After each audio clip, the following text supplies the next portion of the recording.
Before we begin, I just want to say that the title is actually not clickbait. I really do believe that Mundo actually counterpicks Camille, and I can hopefully showcase it through this video. Hey everyone, I'm Federals.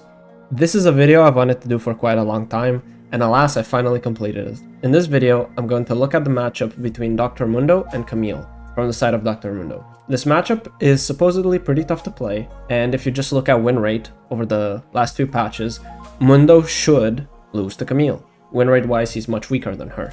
You will be suffering in the early game quite a bit, but I have found a specific item spike that will allow you to actually beat out Camille, beat her in the early game, mid game, and then also actually be able to 1v1 her at full build. Before any of that though, I'm going to showcase Camille's abilities, how you can play around them, and what you can do to outplay her mechanically. Obviously, you're no Zed in terms of combos and what you can do against her, but there's a few neat tricks that people might not think about and that you can do, and I'll try to showcase them in this guide to make the Camille matchup hopefully much easier. For me, I like this matchup so much that I intentionally pick Mundo into Camille when I see her. Now, with all that out of the way, let's get started. Camille's passive is called Adaptive Defenses. Periodically, Camille's next basic attack against an enemy champion grants her a shield equal to 20% of her maximum health. This shield blocks either fully magic damage or fully physical damage. The blue shield is magic, and the orange one is physical. The way Camille gets the physical or magic damage shield depends on which type of damage the enemy champ did most that game. And it also takes into account her current armor and MR, but that's usually never really relevant. Right off the bat with her passive, you already have a trick that Mundo can do. His Q deals max health magic damage, and he usually takes this spell level 1 and throws it out to poke down the enemy. If the enemy is standing behind a minion, it won't actually hit them, but maybe you'll look for an angle and still try to just get that hit on them regardless. Now, what you can do as Mundo, since you're gonna take your Q level 1, is just auto-attack the wave and not use your Q. The reason being that if Camille walks up to trade with you, in melee range, her passive will be physical and she won't have the magic damage because you didn't deal any magic damage. So if she walks up level 1 to trade with you and does an auto-attack, you can just throw a Q in her melee range and then win the trade because you would completely ignore her passive. And if you see she has the magic damage shield, possibly later on into the game or maybe even during laning phase, it just shifts, just do an auto-attack E and walk away. And then you won't, trigger her passive in any way, like you won't interact with it. There's a very high chance that during lane it's gonna change maybe 2-3 times, depending on how many Qs you throw out and how many auto attacks you do. So you have to keep that in mind constantly. I've had games where even around level 11 to level 12, it would still shift between physical and magic damage. Though usually, as the later the game goes, it's going to sit for physical damage because you will deal a lot more physical damage through your auto attacks than just throwing out your Q. Next up is Camille's most damaging ability by far, Precision Protocol. Camille empowers her next basic attack to deal bonus damage, gain some range, and then also give her move speed. She can then reactivate the ability after a small delay to do another hit. However, if she actually waits 1.5 seconds before reactivating the Q, the damage is increased and a portion of the total damage is converted into true damage. In the late game, she actually ends up converting 100% of the damage into true damage. So that means she deals basically 1,000 true damage in the late game constantly with her Qs. This is the ability you need to watch out for the most as Mundo. Due to the fact that she gets move speed when she actually hits someone, it can be actually pretty difficult to avoid the true damage recast since you are a low mobility champion. The best way to actually discourage her from just running close enough to you to just auto you is to just save your Q and throw it at her as she's running towards you, because usually she'll just go in a straight line trying to get to you as fast as possible, so then you can slow her down with your own Q and maybe actually she won't even get in range to do the hit. Sometimes what Camille's will do is actually fake you out, so they will run up towards you and then at the very last second when you would expect them to fully commit, they actually turn back. You still throw out your Q, but it doesn't hit because they walked back, making you lose a bit of HP. If she's still just going towards you and you know that she's going to connect with you on the true damage, what you can do is actually time your W to where you are going to eat most of the damage and regen most of the HP. Mundo's W stores 80 to 95% of the damage he takes as gray health for the first 0.75 seconds. And if he reactivates it, then it will fully heal the gray health if he hits at least a champion. If not, it's only 50% of the gray health. You can actually save Mundo's W to negate a very large portion of the Camille Q damage. If her Q ends up dealing 500, 600 true damage to you, but you manage to properly react with it, then the 500 to 600 true damage becomes like 100. massively changing how a trade can go. You should always have enough time to react to her Q damage. It's almost a second reaction time-wise, so you should always have enough time. Meaning that you can basically eat one extra Camille Q always because of your W. Camille's W is Tactical Sweep. Camille sweeps her leg in a cone in the area in front of her. After a second, she deals physical damage to all enemies within the range. Enemies hit by the outer half of the cone take additional damage, are slowed, and heal Camille. The healing only happens per enemy champion, not per unit, because if it was per unit, it would have to be greatly reduced. The damage is percent max health based, so the more health you have, the more damage she will deal and the more she will heal. Naturally, versus a champ like Mundo, who wants to buy a ton of health, this is very good for Camille. To add to this, because of her Q speed up and the fact that as Mundo you have no mobility, she can very easily line up the hit on the bonus damage and the healing. There's not a whole lot you can do to prevent this. The only thing that can work, and even this won't always work, is if you are in melee range, you can throw out your Q to slow her down, and as you're running away, you then walk slightly back into her melee range when you expect her to cast W, because she has a pretty easy time lining up the W hit when you're running away. You might just get close enough to her to where you get hit by only the inner edge as opposed to the outer one, so then you don't actually heal her and you don't get slowed, nor do you take the extra damage. But it's very unlikely most of the time. It feels like it's bugged half the time when you actually don't get hit by the outer edge. It's really weird. Next up is Camille's E hookshot. Camille fires a grapple into target direction, and if it hits a terrain, she will attach herself to said terrain. She can then recast the ability to dash again, and if she dashes towards an enemy champion, the dash distance is actually increased. If she collides with an enemy champion, she will stun them, deal damage, and gain attack speed. This ability is both her main escape tool and chase down tool. If you're ever greeding in lane for a plate or trying to shove out a wave, even though it might be risky, Camille can just straight up E to a wall and kill you, so try not to greed extra resources against her. One thing that you can always do into Camille when she uses her hookshot is line up a Q hit.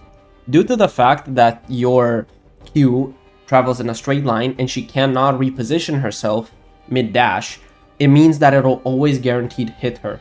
Even if she has her passive up and, wants to use it to maybe eat the damage, maybe it blocks magic damage, she still can't because she cannot actually auto-attack you until the dash is over, and by the time that she actually connects with you, your Q damage would already have been thrown out, so she can't ever stop that. Lastly, there's her ult, Hextech Ultimatum. Camille leaps into the air after targeting a champion, and upon landing, she creates a zone around the champion that will not allow them to escape for a set period of time. The only way you can escape sooner is if Camille leaves the zone herself, or if you kill her. She also deals bonus % current health magic damage to the enemy that is inside the zone that she has targeted. This is an absolutely massive lockdown tool, and it can make it very hard for a lot of champs to escape fights from her, simply because you're stuck in the zone, no matter what you do, until the duration ends. Mundo has absolutely no mobility, so if you combine her ult, her E dash, her W slow, and her Q speed up, you're basically never escaping a fight with her. In the early game, this is a extremely good gank tool for Camille. She can just pop it on your head, and if the enemy jungler is there, she can maybe even get a kill off of it, because, well, you can't really escape. Later into the game, she will have a bunch of ability haste due to her items, so it becomes virtually impossible for you to actually escape a fight with Camille. If you're behind, she can just constantly slow you down with her W, speed herself up with Q, and then hookshot. And if by some miracle maybe you get out of her range or slightly out of it, she can just Hextech Ultimatum you to guaranteed kill you. In theory, this matchup sounds much more like it's a Camille-sided rather than Mundo-sided, let alone calling Mundo a counter to Camille. Mundo's a weak early game champ who wants to just kind of scale into the late game. Camille's also a late game champ, but she can bully Mundo in the early game, she has a ton of mobility, and she can basically chase him down whenever she has a lead because of her hookshot and her ultimate. So how are you supposed to be the one that counterpicks her and not the other way around? Well, let's talk about it. This is gonna be by far the stage at which you're gonna struggle most. By far and above. You can't take any fight with Camille at all. You want to take super, uber, mega short trades, basically just poking from afar with your Q and E, and nothing else. You never want to take short trades, you never want to get super low because you might risk getting dove by either the jungler or even Camille if she can just like catch you with her hook shot. All you want to do is survive until you get to a specific item buy. But what is this item buy that I'm talking about? What are the components? Well, there are 2 components that once you actually get them, so once you have them in your inventory, you're actually able to fight Camille. Not completely stomp and murder her, but you're actually able to put up a fight and win it through skill with W timings and correctly spacing yourself into her Q. But now the next question would be, what are those 2 components? Well, the components are Bramble Vest and Giant's Belt. Let me explain. In the early game, a lot of Camille's damage is actually physical damage based. The Q, even though it does have the true damage conversion, isn't large enough to where the conversion is that meaningful, at least early on. Her W, also physical, and her E, physical, on top of her actual auto attacks, which are physical. So the armor is actually very good. And even though she probably will not have the heal debuff on her when she uses her W to heal, the fact that you have more armor means that you take less damage, so she also actually heals for less. As for the reflected damage, it's actually very underrated and you can feel it to some extent. When going in, Camille might use a combo like E, auto Q, and then auto again, and then maybe recast Q. Since her Q is an auto attack reset, this means that she procs the reflected damage 4 times. Now I know that's not a lot, but it can be good to where if she has Doran's Blade, the lifesteal it provides gives her basically no health, and if she runs Conqueror, she will heal less at full stacks. As well as if she ever sneaks a Grasp proc in, that's also reduced. If you can just survive up to that point, to the point where you have both Bramble Vest and Giant's Belt, you're actually good to go. Most of my deaths in this matchup are before that because I greed or take unnecessary risk trying to see if I can maybe 1v1 the Camille, but it's not really worth. You just have to wait that and then you can actually start to play the lane more aggressively. And even if you end up messing up and dying before that, once you get to those 2 items, the spike they provide is so disgustingly nuts that you can still win even if the opponent has basically 2 kills on you. I'll show you this clip where I actually died twice because I greeted. So Camille is 2-0, she has Hearthbound Axe and Sheen, but I have Giant's Belt Bramble Vest. If I had Giant's Belt plus double Ruby Crystal, she would cave my head in because her W would deal more damage to me, which would also heal her more, and whenever she would jump on me, she wouldn't take any reflect damage, literally 0, none, nothing would happen. But because of this, I'm actually slowly but increasingly winning the fights. I'm actually in a position where I can start to bully her and to beat her, or just go even and not get completely zoned out. And that eventually leads to a kill. And again, I'm never, ever in 1,000 years able to get to this point if I don't have specifically Bramble Vest. But both Bramble Vest plus Giant's Belt feels so good to have. You can also do Bramble Vest plus double Ruby Crystal if you're a little less gold, like you have a little less gold. But essentially you want Bramble Vest and at least 300 extra health from items. And once you get to those, well, now you can play out the lane. Again, it's a back and forth. You can time your W properly, she can take trades smartly. She has to take trades smartly, because if not, you can actually beat her really hard. But what are you supposed to do after those 2? Well, Heartsteel into Titanic Hydra. And I'll also explain why you do it like this. From what I've played, and from what I've experienced against Camille's, typically it is much better to do Titanic Hydra second than it would be Warmog's, or even do the combination of Warmog's armor plus Heartsteel. And the reason is that if you actually take Warmog's plus Heartsteel, Camille will beat the shit out of you really hard. She'll just jump on you and wail on you. And that's because you don't have the damage to threaten her. Even if you have like Warmog's Heartsteel and Bramble Vest to cut out her healing, and then she has like Trinity Force, Ravenous Hydra, you will not have the damage to kill her. It takes you way too long to kill her, so you need more damage, and the auto attack reset from Titanic Hydra is incredible for this. On top of that, the fact that you have the Titanic Hydra active means that if she actually fights in a minion wave, it does basically nothing for her because you can instantly clear the minions. So let's say she's hiding behind minions from your Q, you can do auto E Titanic Hydra on her, the whole minion wave is gone, and then you can guaranteed kill her. Or just do like an auto Titanic Hydra on the wave itself, the whole wave basically disappears, and then you just fight her, and you can guarantee Q hits. And now, for basically the rest of the game, you're good to go. She actually just can't walk up to you to 1v1 you. You can beat the shit out of her after this point. All you need is those 2 items and Bramble List, on top of plated steel caps, just to upgrade your boots to that, because they're also pretty good into her. She now always needs someone to be with her. Sometimes she won't even be able to 2v1. Sometimes you'll be so fed before even getting to Titanic Hydra that you can maybe do Heartsteel Visage for their magic damage, because maybe Camille isn't even gonna be a big enough threat to where you're actually gonna need to Titanic Hydra it, like to buy the item. Just do keep in mind that if you're not super fed, she can always just pop her ult on your head, and that can ensure that you get locked down and killed. So she always has that option. Like if multiple people come to actually assist her, you have to know, okay, can I fight 2 people? Can I fight 3 people? Do I die to them? Can they actually, you know, take me down? Or can I actually fight them and win it? And you have 2 options as Mundo. Either 1, keep on the split push, force more people to come deal with you, because Camille will never be able to 1v1 you again. Unless she takes Blade of the Ruined King, but I don't think any Camille would do that. Though that is one way where you can mess up Mundo really hard, is if you buy Bork, because that item is really annoying to deal with as Mundo. Or you can just go to team fights, because Mundo actually has better team fighting than Camille, as shocking as that sounds. Because of his rank 3 ult and the way it interacts with him getting more of an effect from being nearby more people, like more enemies, you're actually going to be insanely difficult to kill in team fights. If Camille tries to lock you down with her ult, sure, I guess she can, and she can wail on you, but that doesn't matter. It would take her probably 15 Q rotations just to barely put a dent in your health. Because when you get low, you pop your ult, like at about, let's say, 20%, just pop ult, and she has to do it all over again. She takes so long to kill you. And like, she does not have the necessary means to deal with you. Again, unless she has Bork, which 99.999% of Camille's will basically never do.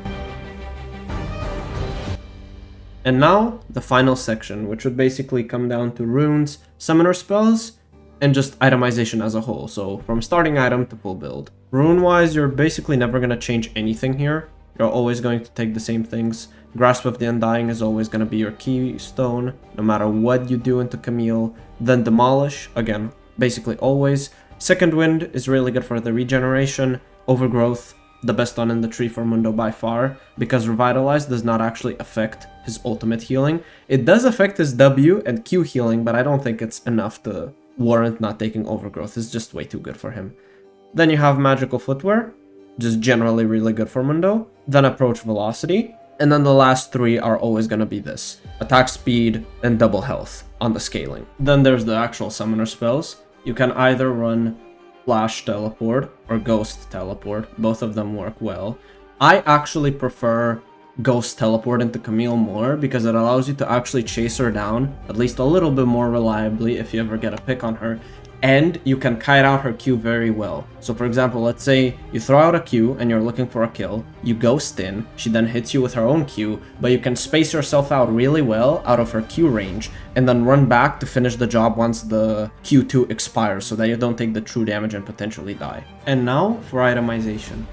How are you supposed to itemize overall? Like, depending on your gold and what your full build should look like and all that. So, starting items are always going to be the exact same. Always Doran's Shield. You never take Doran's Blade. You do not want to be aggressive. You just want to sustain up. Your best recall by far would be Giant's Belt plus Bramble Vest, if you could buy it, which is quite a lot of gold, 1,700.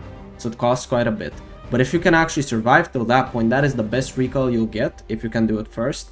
If not, another one that's 1.2k would be Bramble Vest plus Ruby Crystal. If you have exactly 900 gold, you're gonna recall on the Giant's Belt. If you have exactly 800, you get your Bramble Vest. If you have 700 gold, you buy Ruby Crystal and Cloth Armor, so this would be like probably the gold that you're most likely to recall on after getting like into some fights with Camille, just kind of slowly getting chunked out, and then you TP back, and yeah. Your mid-game build should look something like this. You have your Heartsteel, Titanic Hydra, Bramble Vest, and Plated Steel Caps. One thing to note, if you have gold left over, so let's say you are buying towards your Heartsteel, but you have slightly magical boots kick in, but you don't have the golden base for full Heartsteel, but you do for full plated, you can actually delay the Heartsteel and get plated first, and then go into Heartsteel. An example of a full build would basically be this, where you get Heartsteel, Titanic, Spirit Visage, or the magic resist on top of the healing, finish up your Thornmail, plated steel caps, and then an extremely underrated item for Mundo, which is Steraks Gauge. I've never seen people build this, like, ever on Mundo. And if I end up doing a full guide on him, which if you guys actually want to see that, and maybe I can showcase a few things, for example, why you always do Titanic Hydra over Overlord's Bloodmail, or why Sterak's Gauge is really good, and just as a small sneak peek as to why Sterak's Gauge is so insane, yeah. And with all that being said, the guide is essentially done. There's one more thing I want to say though, in like these closing thoughts essentially, and first off, I want to say thank you for actually, you know, watching the whole thing and getting to the end. I very much appreciate that, to whoever did stick up all the way to the end. And I also have an actual guide that is on Mobile Fire if you want to check that out, specifically for Mundo, just a general guide about his itemization, going in depth and explaining basically every single item that he can buy. And when I mean every single one, I mean literally every single item that Mundo can buy is explained. I'm also live streaming on twitch.tv/federals123 almost daily. If you want to ask any questions about even other champs, feel free to do so, and I'll be happy to answer. If you want to just, you know, join and maybe have a good time and, you know, chat about, you can, you know, hop on in and check it out and see if you like it. But with all that being said, guys, take care, and I'll see you all on the next video.